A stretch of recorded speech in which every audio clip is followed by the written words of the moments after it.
This program is brought to you by the Georgia Neurosurgical Institute. For over 50 years, rendering neurosurgical care to patients of all social conditions, treating complicated problems involving the brain, spine, spinal cord, and peripheral nerves, endeavoring to encourage quality care, medical research, innovation, and education on a local, national, and international basis.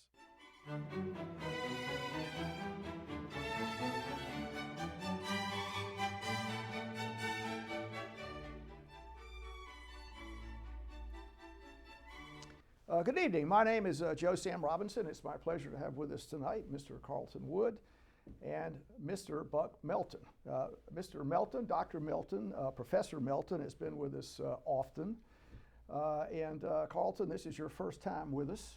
Is that correct, in our little TV appearance? Well, good. And so tonight I have right here, maybe we can sort of home in on that, there's a very interesting book that you two have produced. Is that correct? Well, the three of us, actually. The three. All right, let's discuss. Who was the third culprit in producing it? The third person who is not with us tonight, because she is busy grading papers for all she's worth, is my wife, friend, and colleague, Dr. Carol Melton, also Middle Georgia State. Well, we need to have her on to more. We will do that. Let's do that. Okay. Yes. Well, now let's discuss what you've produced here. This is a rather interesting book. Is that correct? This is on Fuller Calloway. What's the story on Fuller? Why did you produce the book? Who is he? What's his role in the world? Well, as the subtitle goes, Portrait of a New South Citizen, he really is, I think, one of the first citizens of Georgia in the age of the New South, that generation or two following the war between the states, the Civil War, when the South began to industrialize, especially around the industry of cotton and textile mills.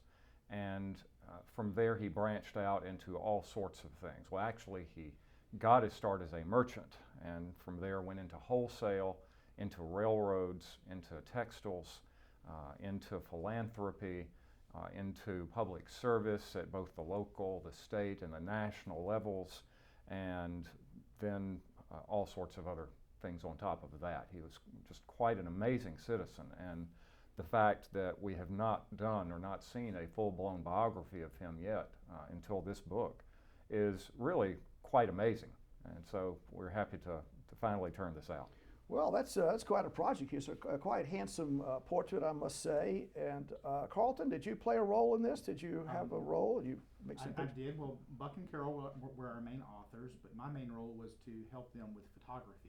Yes. And selecting historical images and postcards and objects that were owned by the Calloways to incorporate into the book to enrich the story and use those images to help embellish what they had written about. So my main role was to serve as the photo editor. Well, now, he's, I guess his homestead or his place of residence was LaGrange, Georgia. Is that correct? That is correct. He lived in several different houses. In my role specifically, I'm the director of Hills and Dales Estate, which is the only home he ever built. Yes. He built the home as was finished in 1916. It was designed by Neil Reed, who's actually originally from Macon. Okay, all right. And so there's another Macon connection, Yes, and yes. He built it, and it was presented to his wife, Ida, Yes. Kaysen Calloway, as a 25th wedding anniversary gift. Now, Callaway Gardens is over in that part of the world. Is there a relationship, or only an indirect one, or? There is. Fuller Calloway and his wife, Ida, had two sons. Their first son was Kaysen Calloway, who would go on to found Callaway Gardens, and their second son was Fuller Calloway Jr., so there's definitely a connection. It's the same family. That's a rather interesting way that entrepreneurship takes place in America, if I can throw the ball to Professor Melton here. I mean, maybe a European story would not be the same, would it? I mean, maybe the idea of giving so much back is not such a common thing. The idea of social responsibility, that's sort of an American thing in a way, isn't it? I mean, well, I think it is. And as Jamail Zinaldine, who is the president of the Georgia Humanities Council, has noted, he gave us a very nice blurb on the back of the book, that everything starts with the idea of civic involvement and the idea that the businessman is heavily invested and involved with public life and with the city and with the community. And he gives back just as much as he gets. As a matter of fact, one of Callaway's most famous statements, and you see other textile manufacturers say the same thing at about the same time, when people ask him, what do you do in LaGrange? What do you make down in LaGrange? He says, we make American citizens and we run cotton mills to pay the expenses. Well, that's a rather good turn of phrase, is it not? It is indeed. Well, the way that the I guess the New South economy worked here. I mean, if I can sort of make reference to the Cotton Kingdom, the idea before the Civil War, a tremendous amount of cotton grown here, all shipped to the north and then to England and to Europe. Yes. And then the Henry Grady kind of ideal of after the war, starting, I guess, to produce cotton products locally. Yes. And that's what Mr. Callaway did, just par excellence. Is that right? And it was, and it was, and I think he himself describes it, and a lot of other people described it as cotton fever. That anybody, any community, any town that could come up or scrounge the capital, come up with the capital to build a mill, did it. And usually they would tap the most successful merchants in the town to run the mill because they had the mercantile connections, the business connections, the financial connections. And so Callaway fits perfectly in that mold. He was really, I think, the most successful merchant in LaGrange in the late 1890s, and so that made him a natural for cotton textile production. well, now I must confess I've read the book, Bucky, so which is quite a very good, surprise. very But no, it's actually I found it very fetching. But he traveled extensively. I mean, he was in Europe and was sort of a world figure in a way, was he not? I mean, he moved around a lot, really kind of a. One of his most interesting trips was in 1919, after the First World War. They were looking to hold the International Cotton Exposition in New Orleans, and they were having a hard time getting some of the European cotton manufacturers to come. They were dealing with so many issues in Europe, and they actually sent Fuller and a small group of textile entrepreneurs over to Europe to kind of galvanize interest. And I think he brought, a large number of textile producers from England and Ireland and Sweden and Italy over to the cotton conference that was held in New Orleans, but en route they stopped in LaGrange and toured LaGrange as kind of a model community of what you could do if you ran the textile mills the right way. This had to be the most celebrated day in the history of LaGrange. Am I right about that? I certainly got that. Yeah, it was in idea. October of 1919, and they had a tremendous celebration at Hills and Dales, and they also toured all of the various factories in LaGrange, and it was a victory.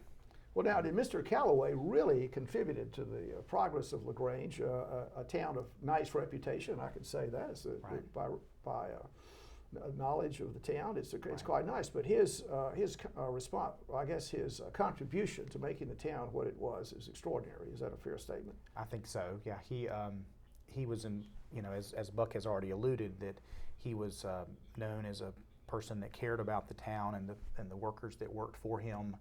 And I think he was a good corporate citizen. Now, why did you guys decide to do the book, if I could ask that question? I mean, obviously he's a person of great repute and did a lot of good things. What is it that encouraged you to take a step in this direction? Well, I just think to get the word about Fuller Callaway out, because as I said, that it's amazing once you get into his life and the things that he did, that he had been essentially overlooked for a century. Yes. And so once you get into this, it's a fascinating story, and biography is a fascinating field anyway. Who is it that said an institution is the lengthened shadow of a man? I can't really remember. But, Okay.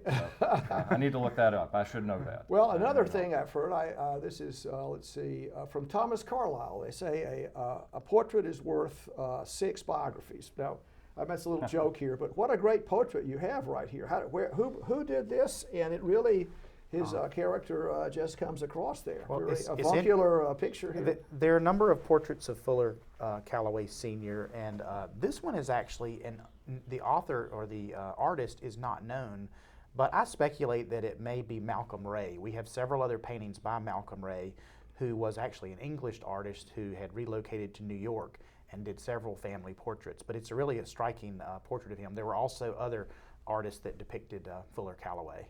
Well, it's a very nice picture. Now, he didn't live very long, did he? I mean, he had a rather short life. 57. Burn the candle at both ends. But what is it that took him out of the world? I mean, how did he? I mean, everything was fine in his life, and he was doing great. Yes. And then what? Well, happened? I should have thought to run his medical records by you and some of our other physician friends, but it was a combination, a high blood pressure. I know that he suffered from that very badly. He loved to overindulge. if not in drink, certainly in food, and you know, that ran. So he was having health problems for really almost a decade before he finally died. He had to slow down around the time he turned 50. So I think it was premature aging. He had just done so much and worked so hard. You know, one can speculate a productive citizen like this. These days, you could say 58 to me seems like a relatively young age. Yes, and yes. People of the past generations, their life expectancy was cut so short. Well, he must have been a pretty smart guy. I mean, how was he educated? What sort of education did he have? How far did he get to 8th grade? I can't remember this. Is that about right? He certainly correct, yeah. He certainly did not graduate high school, but apparently he had phenomenal brain power, phenomenal memory, and if you believe his son Fuller Jr., who is a terrific source, his note Fuller Jr.'s statements were a terrific source for this. But I get the idea that Fuller Jr. embellished a lot of things, which made things very difficult. Fuller Sr. liked to tell stories, and then Fuller Jr. compounded that problem by embellishing. But he might have been a savant when it came to being able to do figures in his head and to remember the smallest detail of cotton sales figures and prices from 10 or 15 years previous. Now, there's a wonderful story where Fuller Jr. described him as having a ball-bearing brain. Which I think is kind of an interesting description of it. He's a smart guy. Yeah. Well, now, you know, just to ask this question, we can speculate about the South. One of the terrible problems was the school system. Maybe we can make other remarks about that, but certainly after the Civil War, before the Civil War, very rural area, compared with New England, public education, access to schools very restricted, particularly after the Civil War. So a whole generation, or several generations of people had little chance to get an education. And in his circumstances, that was the case. Was he from a wealthy family, or did he just make his way up the ladder with his verve and drive? There are conflicting reports about that. I think either his parents, especially his father, Abner East Calloway, was either moderately well-to-do or largely ruined by the war, or perhaps both. And then with a large number of children from his two wives. His first wife died tragically, and then had more children with his second wife. The resources were spread kind of thin. So I think the younger children had to sort of make do for themselves, and that's how Fuller got his start as becoming a peddler, and worked up from there. And depending on which source you read, he began by getting a nickel and then turning that nickel into 3 spools of thread or 6 spools of thread and building the whole thing from there. So in a sense, he was in textiles from the very beginning. Well, as he did that, I assume the government extracted relatively few nickels as he went forward. I mean, the tax rates made this kind of a capital accumulation possible in many ways. And with that, the idea that the social responsibility was present. So he had the obligation felt that to return things. Well, it was a two-edged sword that he really did not like the idea of government supervision or involvement or regulation of his enterprises. But on the other hand, he of his own volition gave back tremendous amounts. And you might want to tell the Ida Tarbell story and how well she thought of him when she did the research and published such glowing things about Calloway. Yeah, she actually visited the estate and spoke very complimentary of how he treated the workers, and, which was not kind of what you expected from her after what she had done to other industrialists.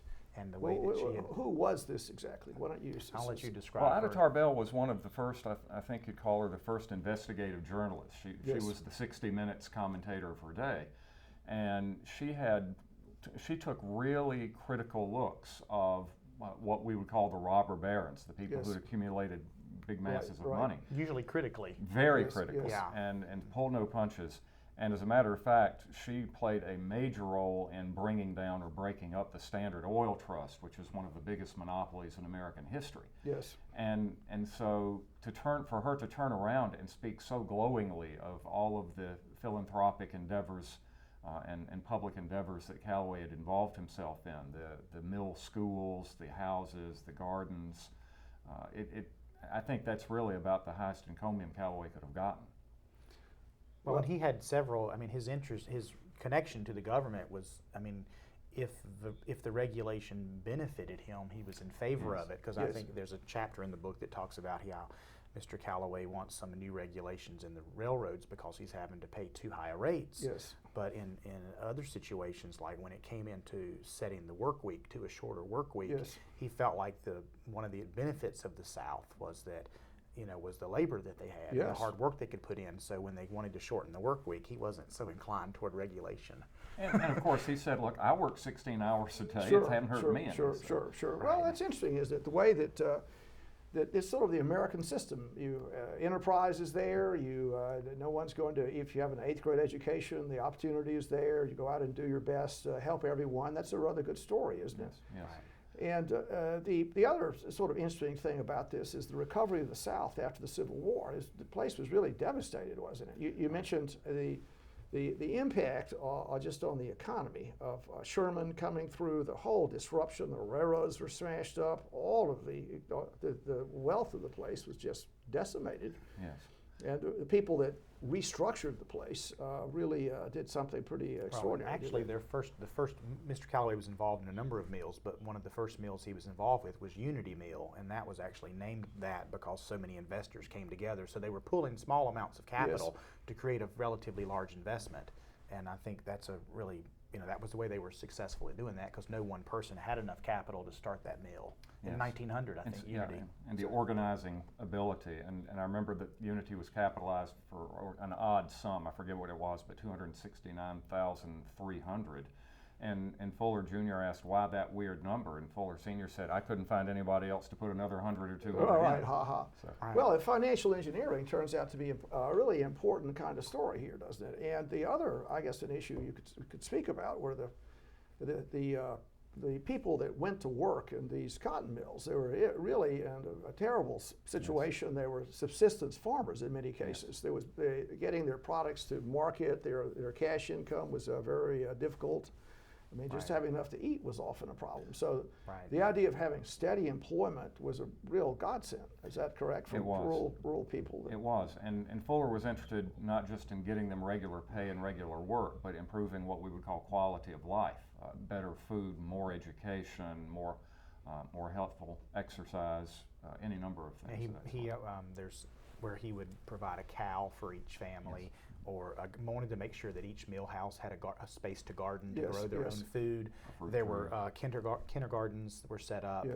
So a whole range. Even a little later, they were providing greenhouses so that they could overwinter plants and start vegetables early in the season, and even grow house plants that they could take to their homes. So he seemed really interested. Sidewalks, there's a whole section in one section of the town where he wanted to add sidewalks and lighting. So there were a whole number of community improvements he was working on. Well, I guess he had felt the sort of he knew the dark side of life in a way from his modest circumstances. So presumably he had a certain empathetic opinion, referable to the fact that he knew what it was like to have only a nickel. So that was a good thing. Well, Bucky, one of the issues we just could speak about briefly, the extraordinary number of children in his family. A lot of children, and we have the closing of the frontier.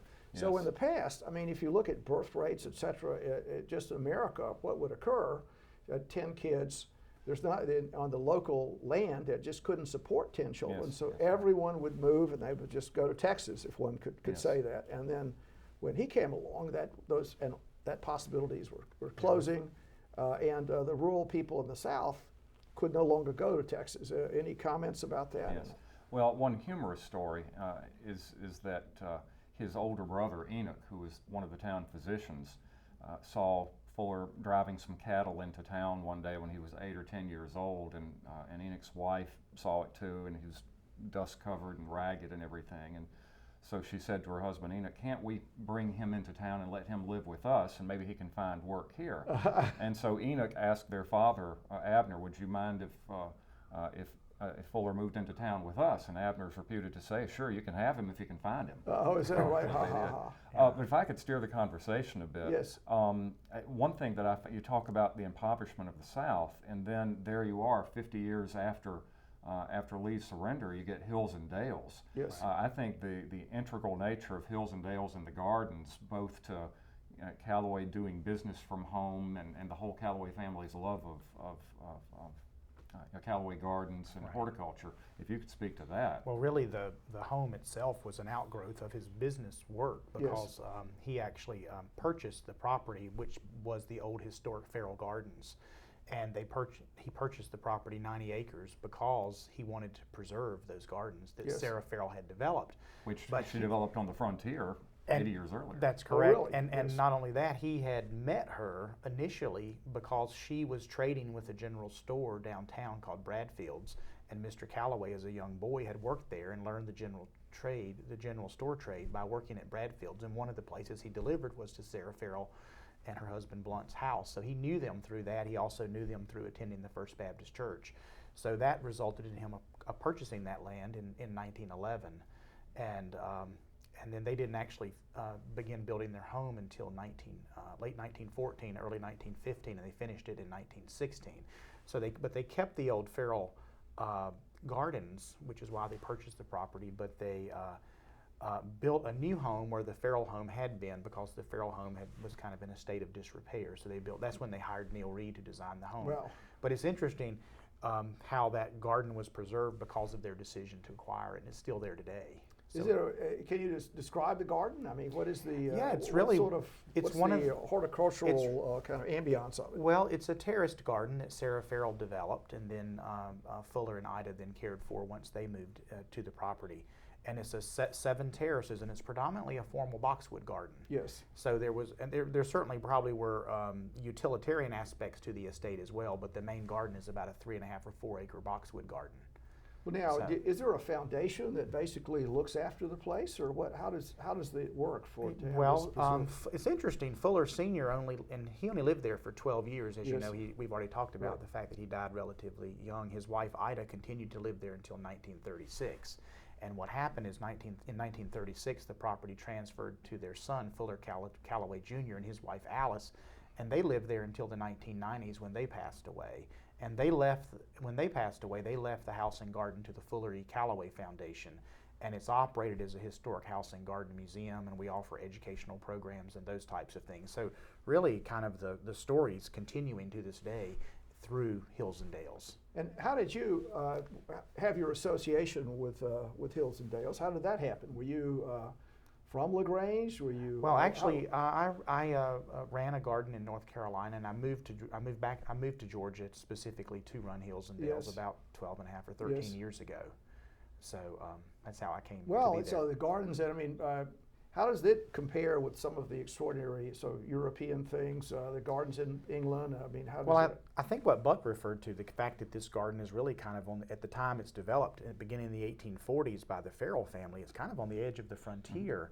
And the fact that they were developing such sophisticated ornamental gardens with rock walls and terraces and arbors and ornamental flower plantings is really, it's probably one of the best preserved examples of a 19th century pleasure garden in the South. Yeah, that sort of ricocheted into Callaway Gardens. Is that right? I mean, how did Callaway Gardens presumably come into being? Was there a connection with with Hills and Dales, or the idea was planted somehow, or is the family just? I think it's probably certainly true that Ida Kaysen Callaway must have instilled a love of the landscape and a love of gardens and plants in both of her sons, Fuller Jr. and Kaysen. And Kaysen would go on to found Callaway Gardens with his wife, Virginia Hand Callaway. So I certainly think that that must have played a role, that he had been around gardens throughout his life and treasured the land. Yes, yes. So.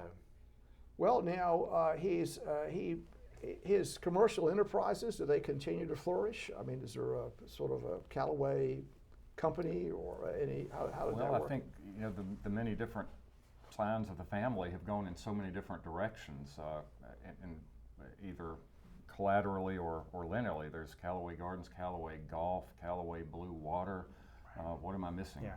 Well, the actual textile operation itself was each mill had its own individual name. So you had Unity Mill, you had Elm City Mill, you had Valway Mill, you had a whole range of mills there in LaGrange, each with their own name. It was the Manchester Mill. It actually founded the town of Manchester. And later, all those mills were merged into Callaway Mills and given one corporate entity. And then that continued to operate until 1968. And in 1968, Fuller Callaway Jr. sold the mills to the Milliken Corporation. Yes. So they actually became part of Milliken, and several of them still operate today under Milliken. So just to make a comment, I mean, it's almost like a transition, if one can say it that way, the way industrialization works. Is that correct? Bucky will toss that out. So if you have a substantial amount of labor, many times people, the first thing to do might be to establish textile mills, and as time goes by, they go to other countries, and I think pretty much the textile manufacturing in the U.S. is substantially diminished over the past several decades. Is that a fair statement? Yes, and I think that the industry was hit very hard about the time the Callaways got out, and the Callaways have always had splendid timing in things of that sort. And then in very recent decades, it started returning. I mean, the mills there are still functioning mills that are still owned by Milliken over in LaGrange now. Yes. But interestingly enough, they are doing mostly synthetics there, unless I'm mistaken. They're not doing as much cotton. In the early years, of course, the main product that Mr. Callaway was producing was cotton duck, which we might think of today as a canvas type material used for tents, used for sails, and those types of things at the turn of the century. Now, Milliken is a much more specialized company producing very sophisticated fabrics for airbags and producing very advanced custom designed carpet designs and with utilizing all types of patented technology. So it's really had to evolve. Yes, I mean, I'm thinking about Macon. I mean, there were cotton mills here when I was a boy, I don't know, 50 years ago. Right. I mean, tremendous number of people worked there, and then Indeed. those mills are pretty much gone. Yes. And the jobs have I gone remember over. them from my childhood as well. Yeah, so. and those jobs have gone overseas, and it's something to do with tariffs. And I mean, pretty much those jobs are exported. Or they're mechanized. Yes, or mechanized, mechanized. Yeah. Right. So the human part of the equation is somewhat less than that. Right. Well, what are some things that were, I guess, in Mr. Callaway's life that you think were crucial for his success? I mean, what if you can name a few qualities he had, or lucky chances he had? I mean, what made him the person he was? Drive. Well, yes, I think I'd have to quote, of all people, Calvin Coolidge on this. And Calvin Coolidge has tended to be one of the great forgotten presidents, but he's starting to come back into vogue even. And he points out it doesn't matter how smart you are or how brilliant you are, if you do not have drive and energy and get up and go to work in the morning, then it doesn't really matter. And Fuller Callaway just had more of that than anybody you can imagine, which is why he worked himself into an early grave. Now, on top of that, he also obviously had brains. I think he had calculating ability, memory, and he also had tremendous street smarts. And so that was the magic combination. He had a great business acumen. He just he really knew when to make the move and how to approach particular challenges. There's several instances in the book where there's problems that he faces, and he just seems to know right how to solve them. Could you name one of them? Well, the one example where he has the situation with Dunson. Yes. Can you describe that, perhaps? Yes. Well, there was another competing magnate in the area, the Dunston family, and Joe Dunston had a friendly and sometimes not quite so friendly rivalry, and Dunston had managed to fire Callaway as treasurer of the mill that Callaway had helped found. So Callaway built a holding company and had the holding company buy up stock in the mill. Just over 50%. Yeah, just over 50%. and then came and that made it impossible for Dunston ever to do that to him again. Wow, so, wow. Yeah. He regained control of the company. Yeah. It's within about a day, as a matter of fact. Wow, so. wow. Well, now his wife. What role did she play in his life? Obviously, I'm thinking about gardens. I'm thinking about all the sort of issues. You have 1 minute to talk about that. Well, about the Give it a wife. shot. Well, certainly, as they acquired Farrell Gardens and built the wonderful home that is Hills and Dales, the Callaway home, designed by Neil Reed. While Mr. Callaway was busy working on the businesses and doing all of those types of things, Ida really was the caretaker of the garden for 20 years and oversaw all of that passionately and loved caring for the gardens and operating the home. And I think she played a major role in his success, and I think he said that several times. Yes, couldn't have done it without her. So. Right. Well, that's a good American story, a good Georgia story, and a good LaGrange story. So thank you so much for coming. Thank you very much. Congratulations on the book. Thank you.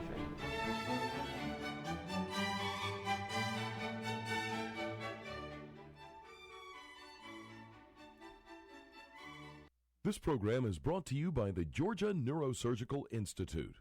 For over 50 years, rendering neurosurgical care to patients of all social conditions, treating complicated problems involving the brain, spine, spinal cord, and peripheral nerves, endeavoring to encourage quality care, medical research, innovation, and education on a local, national, and international basis.